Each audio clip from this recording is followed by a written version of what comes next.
Thank you. Thank you, everybody. Thanks. I appreciate you guys coming out. I really do. It's hard to match that energy with words. Where should we start? You ever have one of those weeks where you know nothing's gonna go right? You know what I mean? Like, do you guys understand? Like, every part of this week for me, Monday, I get a phone call from this woman, and it's 6 in the morning, and she goes, "Is Vanessa there?"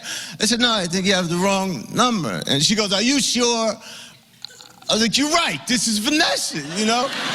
And then I get up, and I'm feeling bad about my life, you know, and I walk into a Starbucks, and the dude gets my drink order wrong, which is fine, but he had this attitude, you know, and I said, "That's the wrong drink." And the guy goes, "Sorry, dude, I'm tired." And I was like, "Have a fucking coffee, man." You know, that's why I'm here. You're sitting on 300 gallons of that shit back there. Sip some of it, man. Have a coffee. And then the guy goes, "What did you get?" And I said, "A medium coffee." He said, "That's a grande." Before you came around, it was a medium. And then the guy goes, "It's grande now." And I was like, "Now it's become a fucking issue, man.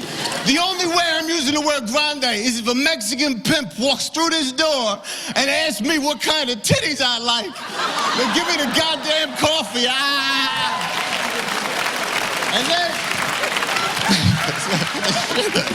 And then I walk outside, and this is what did it.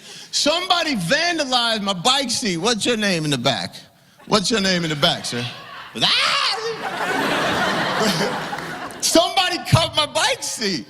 Think about that. What level of misery must you have experienced as a kid to see my 10-speed tied to a pole, pull out a blade, and be like, "Look at this rich motherfucker right here." You know, like I control the banks because I own a Huffy. I'm the bad guy. I'm the guy you want to get back at. The banks. This whole week, man. And you know, and speaking of the economy, it's like, you ever open the paper and be like, what the fuck is going on in the world? Do you get, I opened the paper and I saw this, you know, like some CEO got $15 million left and the company lost $20 billion. And I was like, don't you wish the rest of life worked like that? You know, you fuck up, get rewarded for it. Cops pull you over doing 80 and 35. He gives you a ticket, but it's not a ticket. It's just a coupon to Starbucks. He's like, "You got to try these lattes. They're tremendous." I stopped at my wife's house after 8. We're swingers. I'm not home till 9. This woman can't get enough. Take that pistol with you. Look. And you wonder what's going on with the world. Like, you see these companies going out of business, and you wonder how much of it is the result of inefficient decisions, you know? It's like, I'm on a flight coming here, 3 hours late. 3 hours late, I'm in the airport, night flight.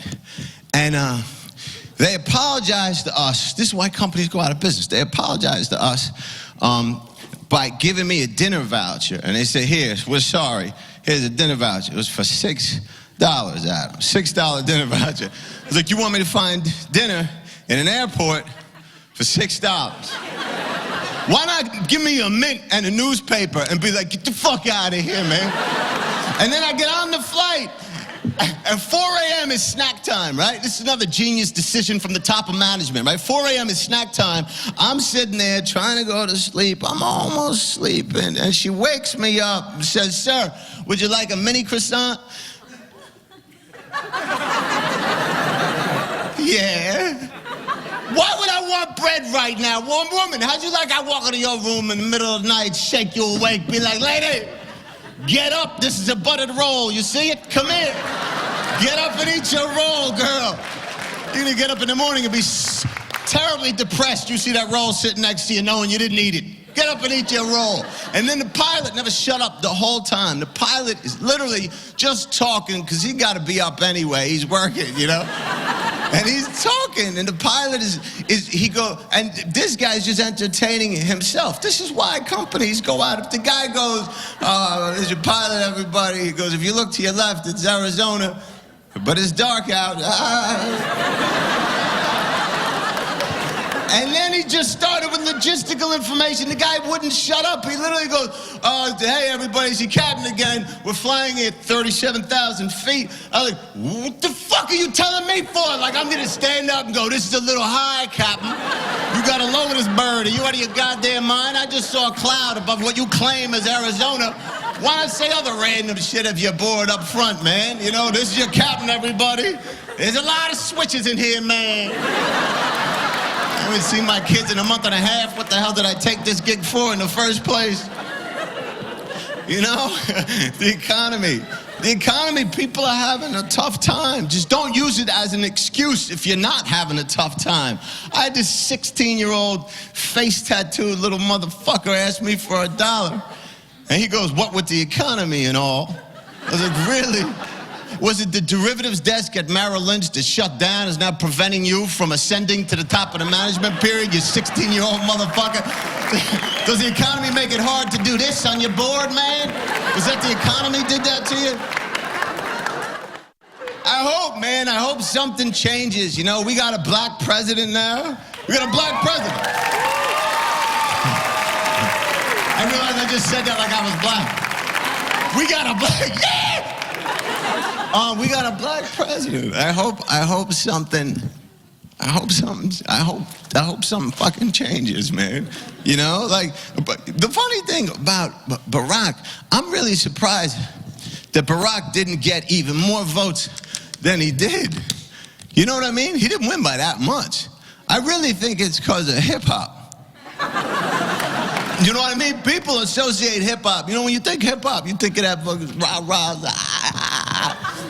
you think of this shit here when you think of hip-hop.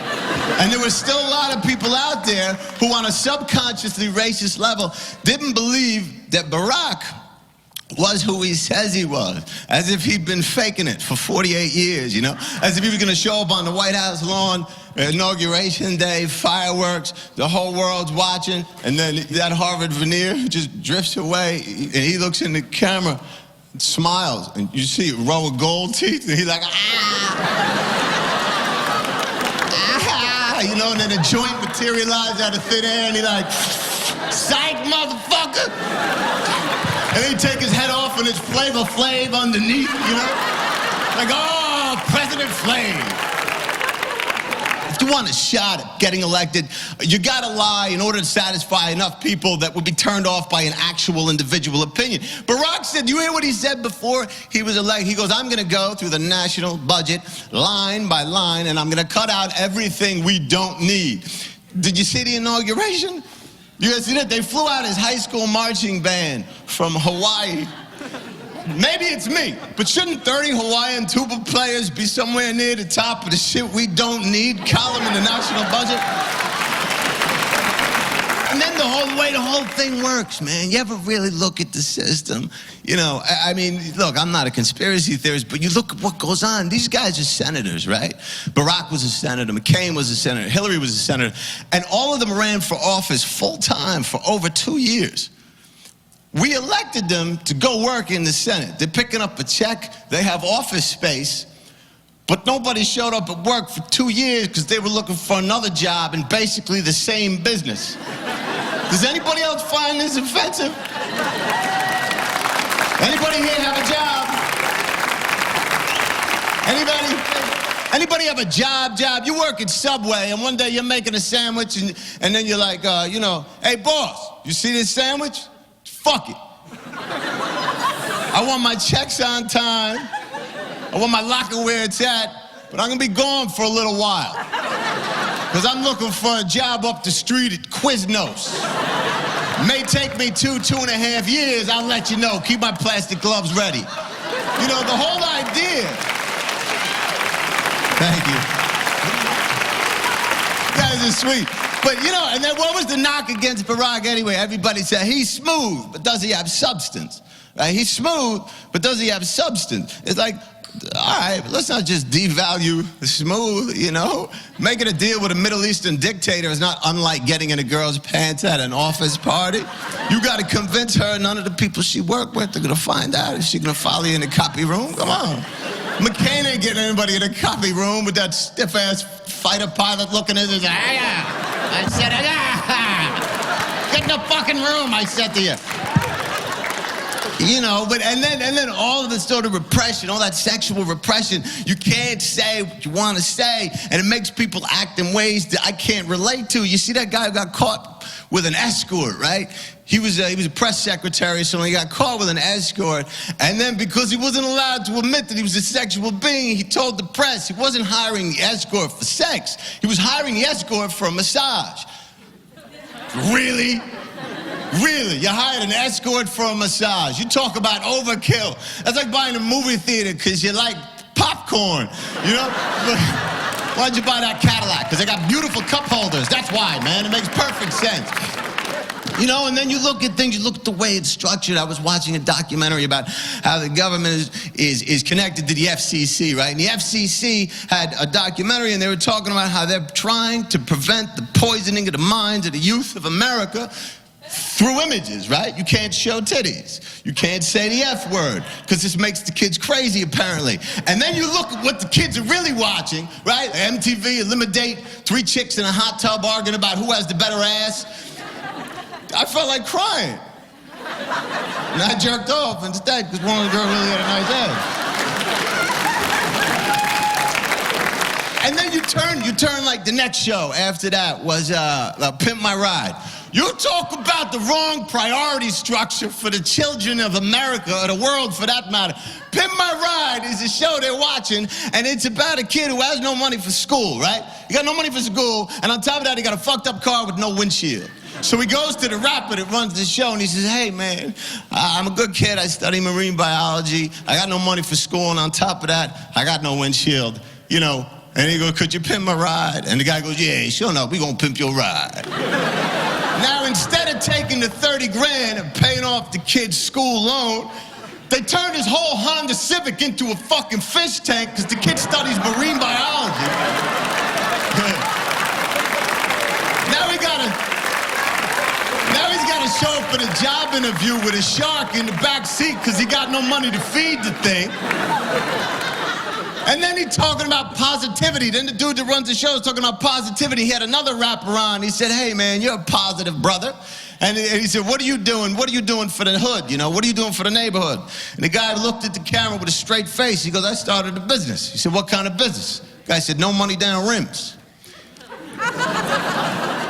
Yeah, that's a tremendous help, man. That's a hell of a hand up. Malcolm X would be proud. No money down rims, huh? If you never want to make it out of whatever socioeconomic horror show you come from, borrow money you ain't got to buy some fucking rims you don't need. You know, those are nice rims, man. They better be. That's the reason I never went to school. I had a family or invested in some shit. You see the way they spin? You got $5? Be a better person? I want to reduce my carbon footprint. It's just that every time I look at a car, the better the gas mileage, the gayer looking the vehicle. You ever notice that? That Prius, that Toyota Prius. I was looking at one of those cars you cannot avoid looking like. It shouldn't be called the Prius. It should be called the Toyota. I won't fight you no matter what you do to me. You almost feel like that when you get behind the wheel. You say, oh.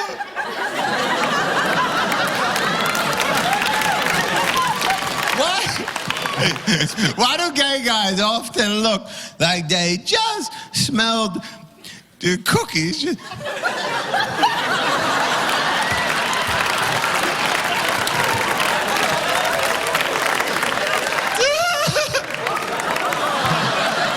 Just did somebody make? No, you're gay. There's no cookies. We got no cookies, man. No, look. I've never understood. Look, if you're gay, you're gay, right? You're attracted to guys. God bless. Have a good time. I've just never understood the correlate between being drawn to men and this shit here. Just,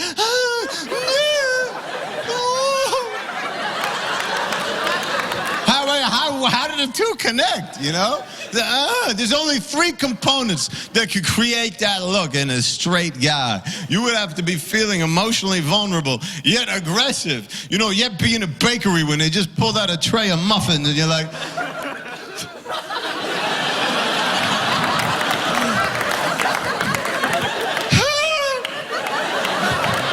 Is that a fucking muffin, man?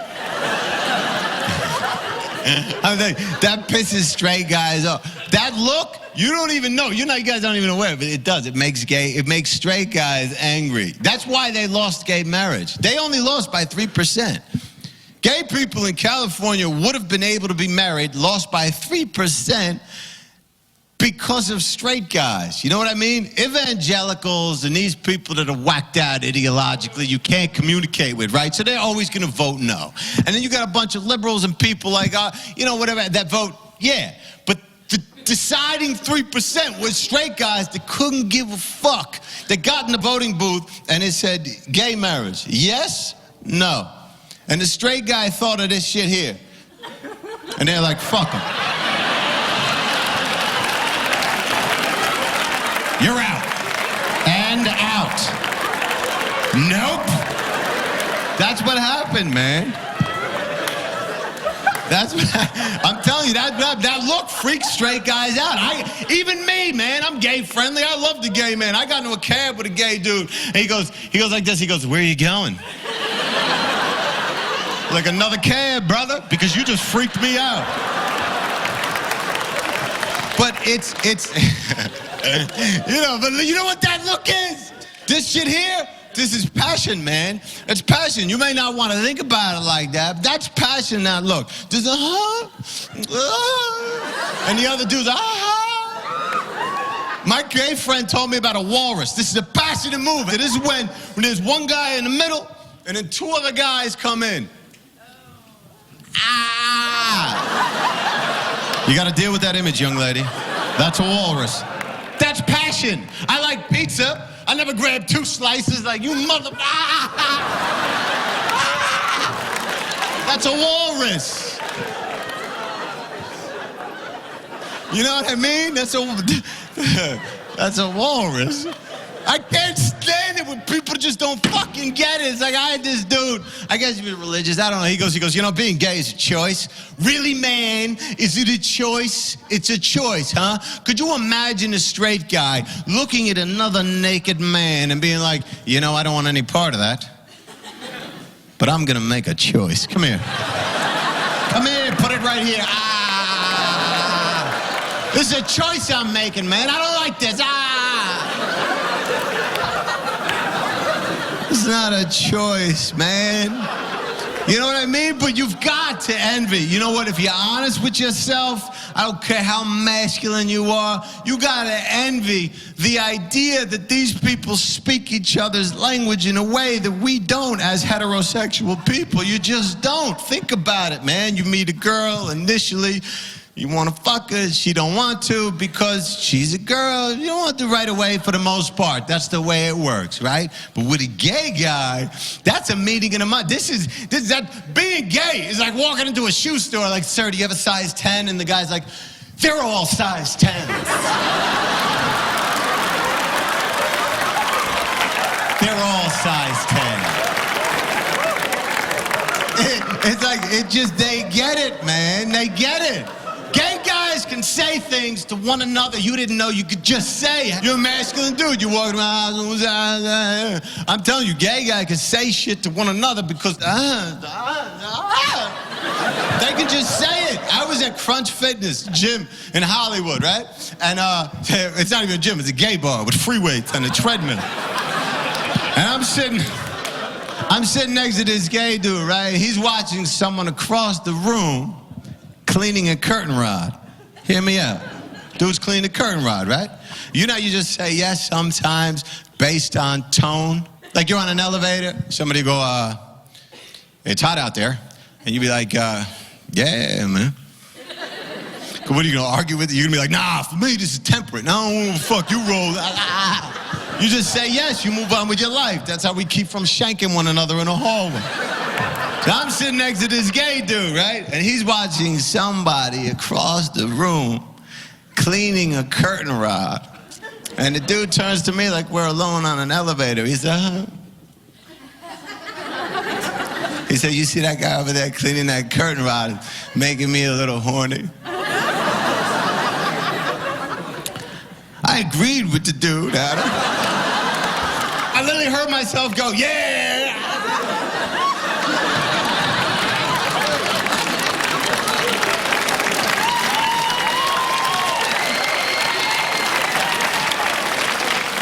And then the guy got that look like I had a pocket full of cookies. He was like...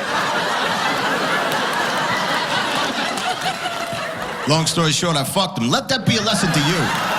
But I did it in a manly way. I was wearing boots. We went to pick up. I had a gun. It was a good time. Look, the point being...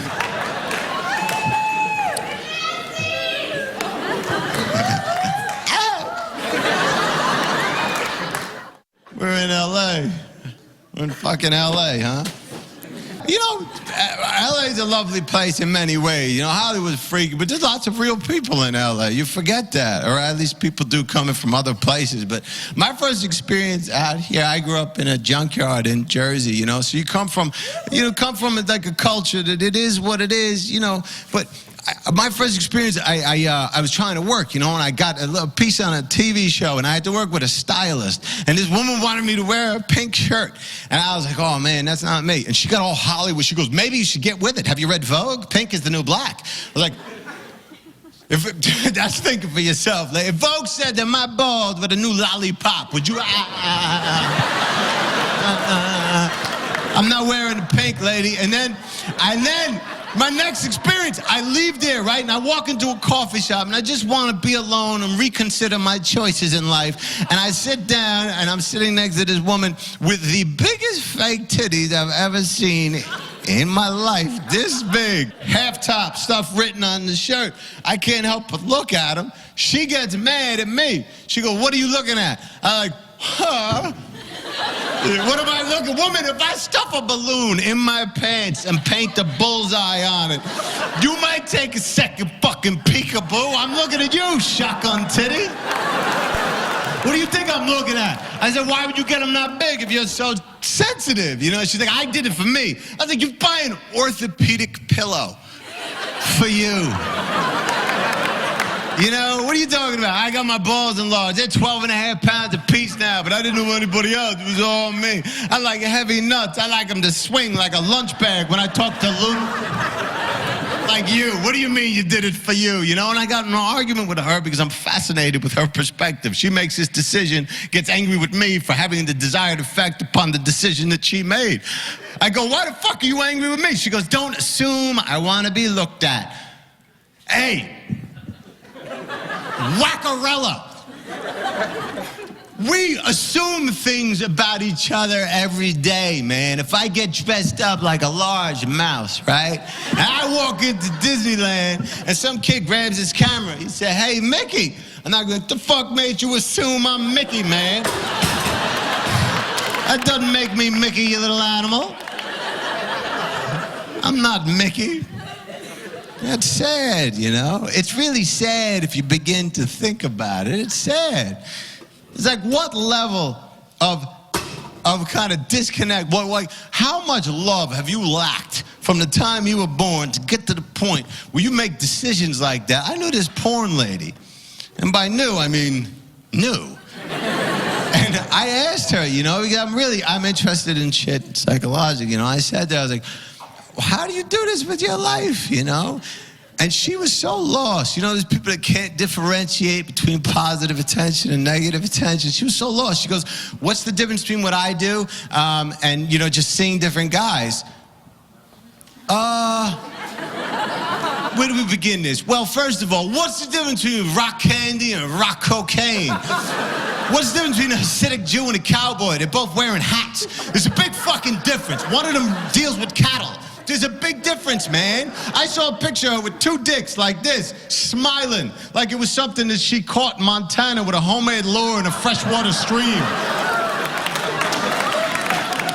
How crazy must you be, you know? People are crazy, and it's like then you deal with somebody like, I feel like this self-awareness, if it's not a component of your life, you're gonna be so low. It's like my friend sells weed to strippers, gives me advice on relationships, like to follow me. He goes, you can't trust women, they're all getting high. Do you think this has anything to do with the choices you've made in life, lunatic? What do you mean they're all getting high? How not self-aware is that? It's like you're the one getting them hot. That's like lighting yourself on fire, right? And then being like, nobody turns the AC on in here anymore. Nobody turns the goddamn AC on, you know?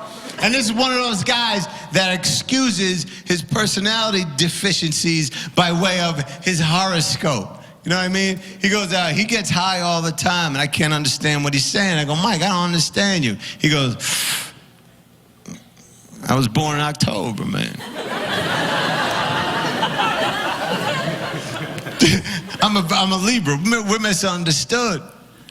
Oh, I thought it was because you were a high, mumbling idiot. But now that I realize that you were born in October, you know, no, it's tremendous logic. Then you're not going to mind that I banged your girl because I was born in September and she was under another moon that I can't really not fuck. It's like, you know what I mean? It's just, they're crazy, man. They're crazy, and they're trying to connect with people, especially here.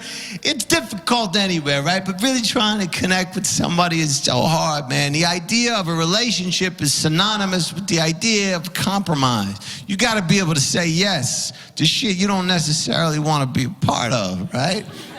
You know what I mean? Like, being in a relationship, you got to be able to say, and I have such a hard time just saying yes, man. I was with this girl. Last time I said yes to somebody, to a girl that I didn't want to, I ended up in the middle of a lake in a 2-person paddle boat. And I was like,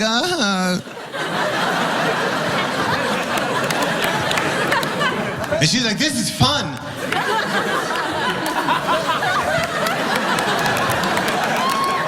I think I just heard a duck yell, faggot. It's so hard trying to figure it all out, man. I want to be able to do the right thing. You know, I don't understand women. I don't understand other guys half the time, you know, except a couple of lunatics in this room. But I don't understand most of the beers. Like, are there any women in the group here? Any women in the group? No group? Sometimes it's really difficult to communicate with women in a group. I don't know what happens. Maybe you guys can explain. Like, I feel like when women get in a group, there's often this like Black Hawk Down, psychological Navy SEAL, no man left behind kind of energy. And it's like, I'll be like, woman, can I talk to you over here? And she's like, I can't. And I'm with friends, you understand. It's like, you know what I don't understand? I'm with friends. I'll walk the fuck out of here right now. And I drove these guys here.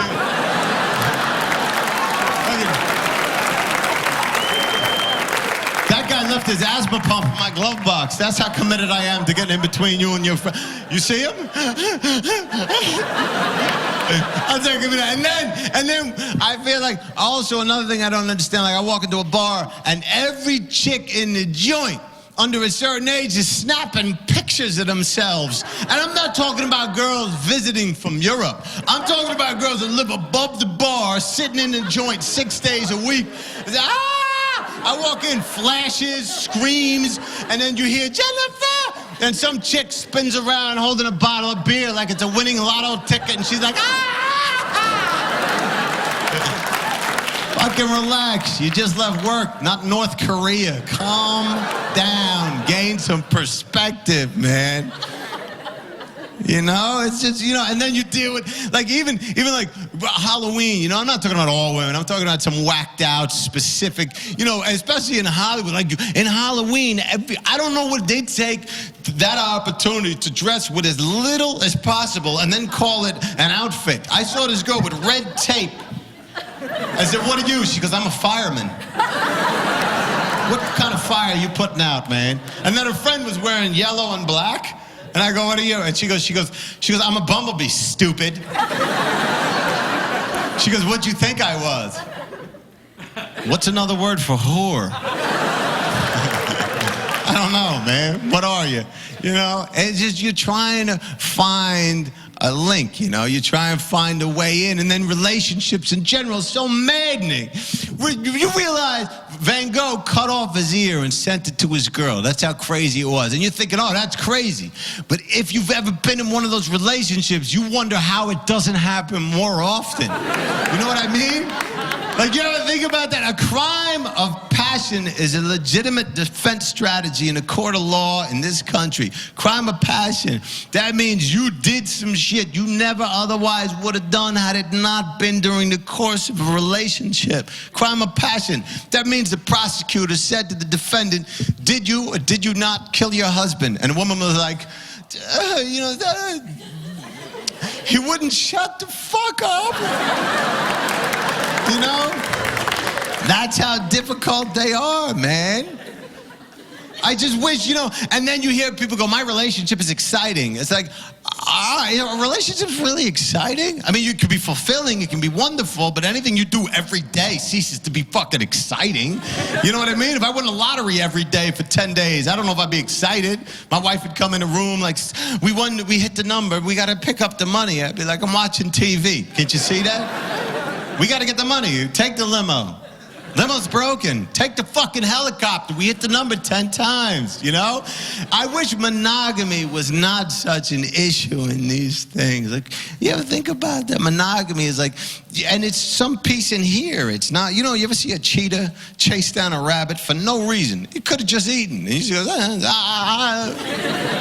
On some genetic level, I wish they had a pill, like that antidepressant or that alcohol pill. You get sick if you get next to alcohol, if you want to stop drinking. If they had a monogamy pill that every time I looked at outside titties of my relationship for longer than 15 seconds, I get sick. Your friend's like, you're like, oh, motherfucker. Oh, they D-cups, You know what I mean? A monogamy pill, something to make it better, I don't know. And then you hear people talk about sex addiction or something. I'm like, what is sex addiction? I asked the doctor, and the guy goes, he goes, sex addiction, he goes, people will end up doing something they don't want to do just for sex. Isn't that called the first date, man? Why else would I sit through a Sandra Bullock movie, and pay for shit only to find out I have a better shot at fucking the Dalai Lama? Why would I do that? If sex was the result of something I wanted to do, there'd be condoms all over my PlayStation. What are you talking about, man? Idea of a relationship, I want it to be possible. I really do. I want it to be possible.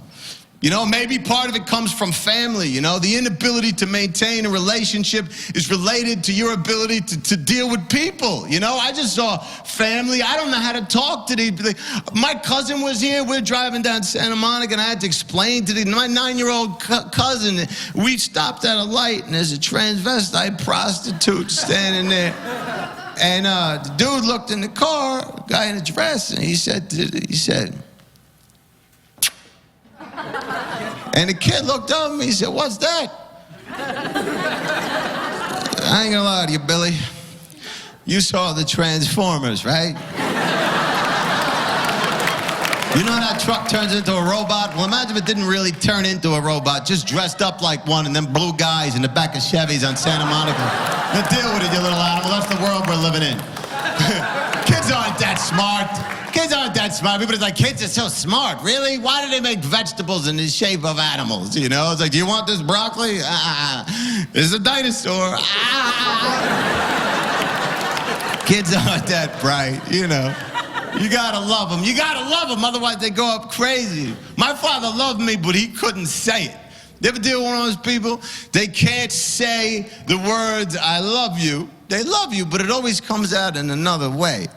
One time, this is how he told me he loved me. We were there, sitting there, and he goes, I thought about having your mother killed.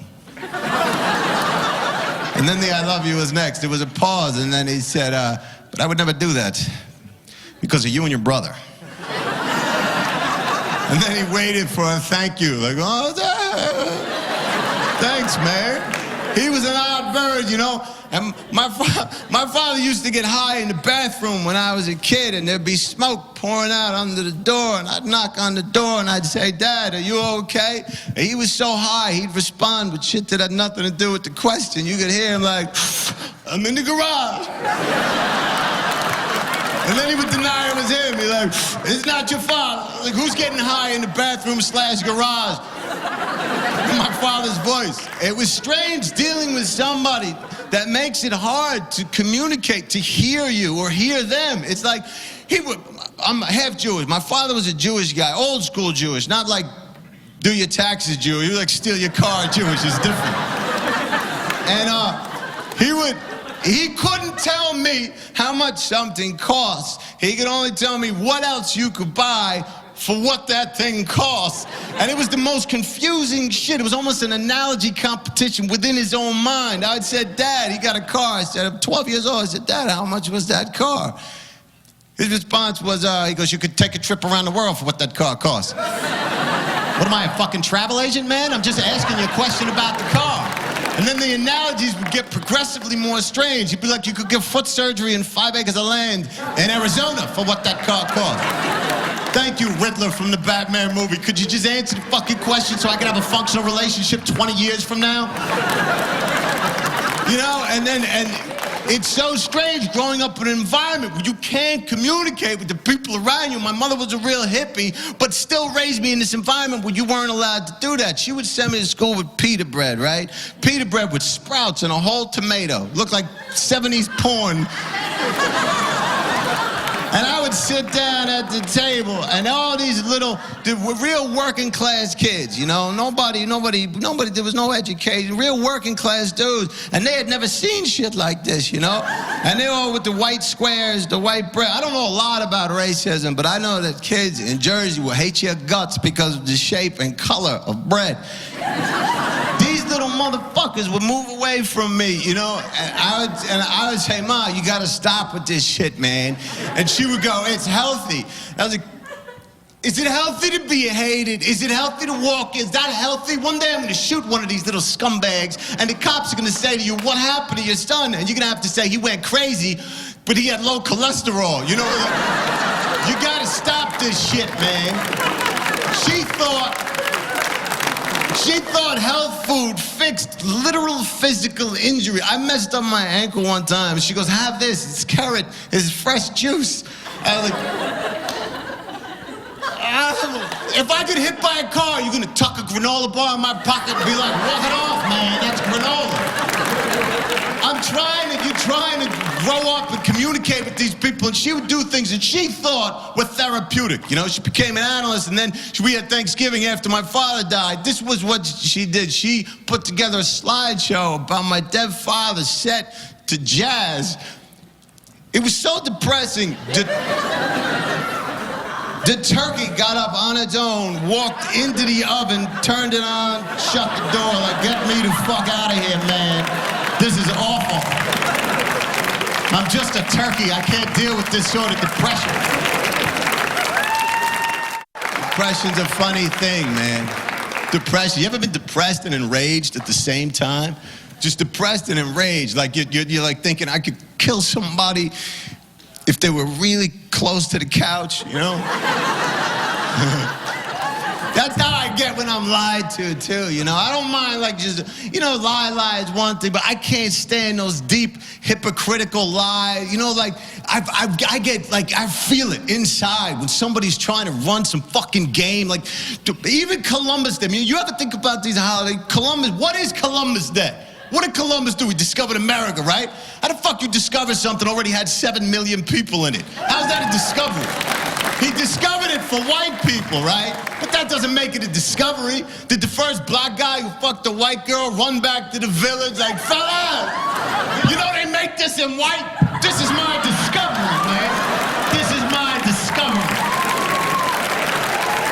Not a fucking discovery, you know what I mean? Even the way we look at the other parts of the world, you see this thing without compassion, you scumbag. I saw some stiff white senator. They're talking about the pirates. And he goes, this is an outrage. I can't believe what's going on. This is an outrage. It's like, look, man, you can't let people take your shit, but at the same time, recognize these people are fucking starving, right? And they're looking out at boats. And they got lots of shit on. And they're slow. If I fill up a convertible full of expensive shopping bags and drive through the worst neighborhood in this country at 4 miles an hour, When somebody takes out a bag, I'm not going to be like, this is a fucking outrage. What the hell's going on here? These people are taking my bags. This is an outrage. What are you talking about, man? You know, and then, like, I walk into an Indian casino, right? And you realize they grant the American Indian gaming permits as reparations for past wrongs. Just seemed like a funny way to say sorry, you know? It's like, hey, Indians, gather around. We've murdered almost all your people. We obliterated your culture. You don't know who you are. Most of you are alcoholics. Come here. Do you like blackjack? You guys are going to enjoy this. That's a roulette wheel, my friends. Forget all about the pain, you know? Don't you wish you could do that in your own life? Make reparations for past wrongs? Honey, I cheated and I was emotionally unavailable. I did get your liquor license and a deck of cards. Here's a tissue. Wipe off the tears. You know, do you ever feel like you're being lied to, man? Like you're just being fucking lied to. I was just in Times Square, and the guy's selling the fake designer, well, the watches and the pocketbooks and all that. They're selling this shit, right? Trying to make a living. And they're now arresting these guys for ripping people off. Ripping people off. I said to the cop, I was like, ripping people off. And he goes, officially, nobody's getting ripped off. Gucci lobbies Congress, says take this shit off the street because they're selling for $20. But we're really trying to rip people off for $900. You lying motherfuckers. Is anybody walking up to a West African dude with a FUBU t-shirt trying to make a living? You know, like, how much is that $25,000 watch? And the guy's like, what, this one? Give me $15. He's like, all right, but that better be fucking real, pal. A $15 watch. Works till 8 o'clock. You got your money's worth, you know? If you believe that's real, you're the kind of guy who walks into a whorehouse. She's like, come with me. You're like, this one likes me. This is not about money with me and her. This is just about us, you know? It's a fucking lie, man. It's a lie. And even, you look at advertisements, right? You think about, you ever look at liquor bottles? I was drinking whiskey, and I looked at the bottle, and there was a crest, like you'd see in a castle against a bearskin rug over a fire, you know? A crest. In the next bottle, coat of arms, and then a crown on the other one. There's as if drinking this shit is going to provide you with a more royal bearing. Like the cops are going to pull you over, and you'll be like, officer, there's no sense giving me a DUI. As you can see from the empty bottles in my passenger seat, I'm no peasant. Now walk away, constable. Walk away. I'm on my way to see my cousin, the Earl of Detroit. Move, sir. And hand me my gloves. Move my steed. I like to travel with a steed when I roll. But the point is, they're lying, you know? And then you turn on the news, you look at what's going on in the fucking world. You see, there was a story. Crane fell on a building. People died. Construction companies being investigated by the city. So the construction company issued a press release that said there's no sense investigating us because we're going to be conducting our own investigation. Oh, there's no conflict of interest there. Why can't an individual do that? Cops come up to my house, Mr. Davidoff, you're being investigated for a burglary. You know, officer, you can do that, but there's really no sense because I'm conducting an investigation into whether or not I committed that burglary. And if I find out I had anything to do with removing the shit from that lady's house, believe me, it's going to come down on me harder than your people ever would. Now walk out the door. I've got this investigation under control, you know? You lying motherfucker.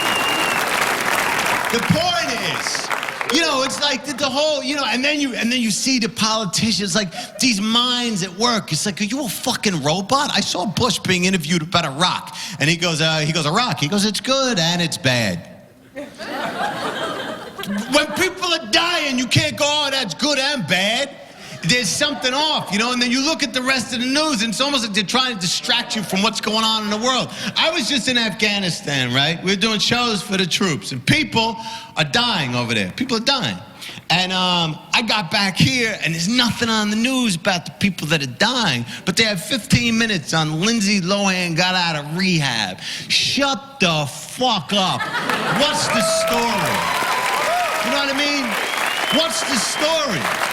What is the story, man? It's a 22-year-old chick, drinks too much, acts like an idiot. What the fuck is the story? It'd be a better story if you could find me a 22-year-old girl with daddy issues, drinks too much, doesn't act like an idiot. I want to see that on Nightline. I want Matthew to come up to me like, did you see the story the other night? This girl, Brianna, did 15 Jell-O shots, decides to go back to school and not get a lower back tattoo. You got to see this fucking story. This is a story, man. Vanessa polished off a bottle of tequila, doesn't throw up in her own hair while crying about her ex-boyfriend while being fingered by that guy in the back of the room. That's a story. You know, and then on the bottom of the screen, it said, what's going on in Hollywood? Like, that's a worthy exploration of an idea. It's like, what the fuck are you talking about? What's going on in Hollywood? What's going on in a place where people are behaving in shallow and excessive ways in a place known for people behaving in shallow and excessive ways?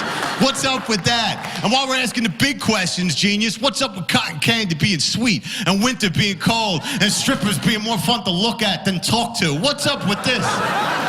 And speaking of strip clubs, I'm never going again. I'm not paying money to get turned on knowing I gotta leave, you know? Here's 20 bucks. Ah! That's like walking into a restaurant hungry and the waitress is like, ooh, you look hungry. Come here, you see this food? Now you can't take a bite out of this, but you give me 20 bucks for the rest of this song, I'm gonna rub this chicken all over you, man. You feel that chicken, baby? They're all lying, you know, and then you see those stories in the news that they're just taking up space because nobody's talking about what's really going on in the world. They had a 15-minute sleep study. Not a single thing, not even 30 seconds about what's going on, people dying. Nothing about starvation, nothing about genocide. They had time for a sleep study. Scientists got together, 15 minutes of airtime. They were talking about how if you don't get enough sleep, your ability to control your emotions is diminished. Fucking thank you, 24-hour news organization. What would I do without you? Hey, if you have any other breaking news, let me know. Like, what happens when you cut a hole in a rowboat? Does that make for a shorter trip? What about jumping off a roof? Is that not good on the ankle?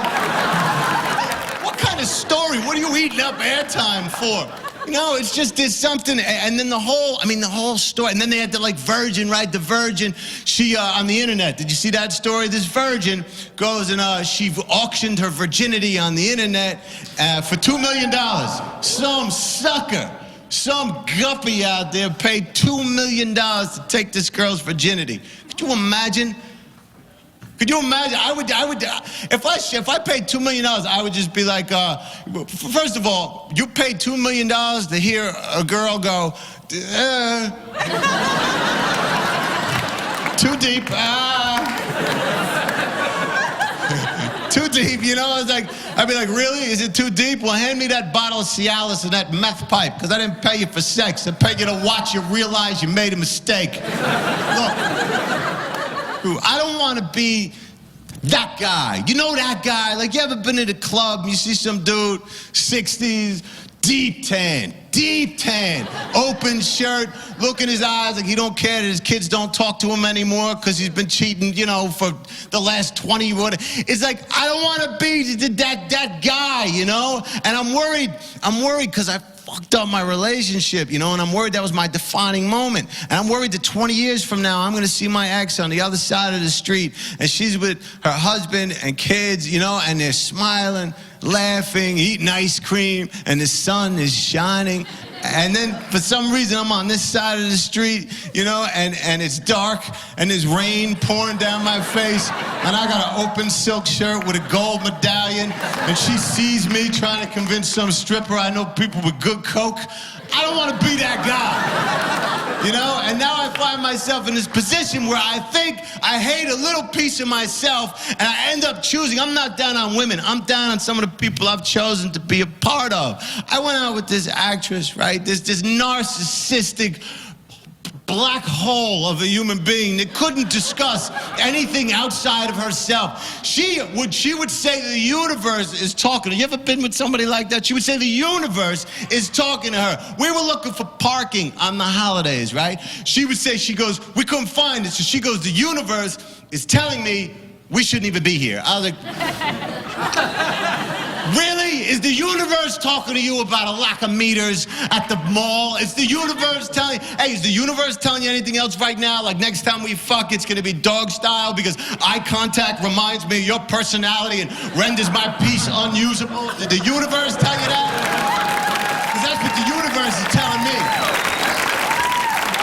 I want out of that game, man. I want out. It's like, though, this relationship, and then I go out, right? So you're living in these clubs at night, and then I'm dealing with like that, and then I leave and I can't maintain. I end up like hanging out afterward, and I'm talking to some 21-year-old drunk girl, and on some level you want to fuck her, and they have a right to live. Just don't talk.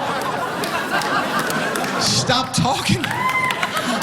You ever talk to a 21-year-old drunk girl with daddy issues? It's like there's a helicopter landing in the distance, and all I hear is and every now and then I make out a word like American Idol. And finally, she sees that look in my eyes, and she goes, "Are you too old for me?" I was like, "Woman, am I too old to put this in there? No. Am I too old to continue to pretend that this shit isn't taking a piece out of my fucking soul? Yeah, I'm Moses old for this shit, man." You know? And then we get back to my house, right? We get back to my house and we're fooling around, and she's got that push-pull borderline. I've never had a relationship with my father energy, and we're starting to do our thing, and she goes, "You know what? Why don't we just be friends?" I was like, "Woman, if you want to leave, you can leave. Don't say crazy shit like that." It's like, why would we be friends? First of all, you're wearing a lot of glitter, which means we see the world so differently. There's no place for us to meet in the middle at which a friendship would occur. And second of all, what kind of random scenario? Why would we become friends? That's like me pulling into a gas station, and the guy's like, "We don't have any gas." And I'm like, "This ain't got to be about fuel with me, man. Come here. Come here, man. It's about me and you, baby. This ain't about gasoline." Stop it with this nonsense. Let's stop lying to each other, you know? And then she goes, "I think I know you from another life. Was I just trying to bang you then too, for Christ's sake?" I want to lead a better life. I want to be a better person, you know? But sometimes this world, and especially being alone, and you go on the road and you're in hotel rooms and you're doing this, and you already have some sort of psychological deficiency. Otherwise, you wouldn't be doing this for money in the first place. And sometimes things get dark, you know? I got into this situation with a transvestite. I've been alone. And look, first of all, easy with the judgment. A quality tranny in a dim light is not so easy to discern. What happened was, I meet this trans, I didn't know it at the time. Don't judge me. We met, we were drinking, we get across the street to my hotel, and it's still dim, you know? And so we start fooling around, and she goes down on me. And I flip the light on, because I like to look.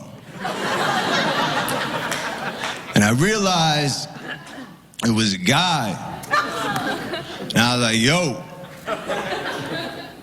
finish up, man. Finish up. I'm going to be really angry in a few minutes. Finish this off now. We're here, for Christ's sake. I want out of the game. I can't satisfy a woman, man. I don't understand. I don't know. I don't understand anybody, but certainly with women, I feel like we're different, certainly, initially, in a sexual capacity. We're different.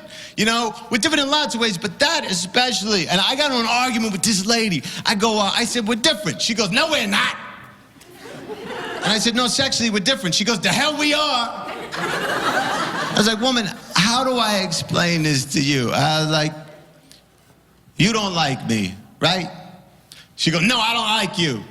I said, "You don't like any part about me. You're not attracted to me. You don't like me." She goes, "No, I don't." I said, "Well, basically, I feel the same way about you, and I'll fuck you right now." Just to prove a point. That's how different we are, girl. Even on a genetic level, it's like, look, if you're a woman, you got to carry a baby. You got to, it's 9 months. You got to take care of it. You want to know who the father is, and and then. And that's the way it should be, but at the same time, even little differences, right? And the guy has to go out and hunt for food. Now, it's not that way anymore, but genetically it hasn't changed. I was looking for Bed Bath & Beyond with this girl for an hour, and I'm in the car for an hour. She goes, why won't you stop and ask for directions? And it hit me, because I never really want to fucking get there. I don't want to go, The point is, I can't satisfy a woman, man. I was at this girl's house. I didn't have any condoms. She goes, that's okay. She hands me a Magnum condom. Magnum. You guys know Magnum? No, you don't, because the fucking package looks like a CD case. I said, thank you, Gina. If we go fly fishing, I could put this on, walk out into the river and catch us. And why would you hand me a garbage bag and expect me to be able to fill it? Are you out of your fucking mind? I have trouble with the condoms. My friend said try lambskin. They're really thin. They're good, and they are. What he didn't tell me is right when you begin to conduct business, the whole room smells like a gyro. Like that spinning meat, And we were doing our thing. She goes, what's that? And I was like, I don't know. I'm getting hungry. By the way, never throw a tank top over a light bulb to create mood lighting, because they catch fire. They're very thin. I was doing my thing, and she goes, I smell smoke. And my ego was like, yeah.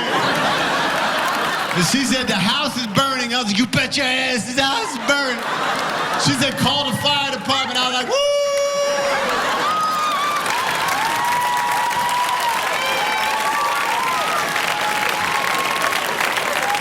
Thank you, everybody, and I'll leave you on this. I feel like, we're all walking through here, and what the fuck do I know? I mean, cosmically, but at the same time, we gotta maintain some piece of ourselves in here. I just went through this experience. I guess it's about dignity on some level, regardless of what you gotta deal with. I was in love with this girl, right? Like love, like love. And she was a PhD in literature, and I was thrown out of high school, right? And she would use quotes on me from authors that have been dead for 200 years. And it was really condescending, but I never realized, because I loved this motherfucker, and I thought I was learning something. And one day it all hit me. I'm in the car. She's an hour late.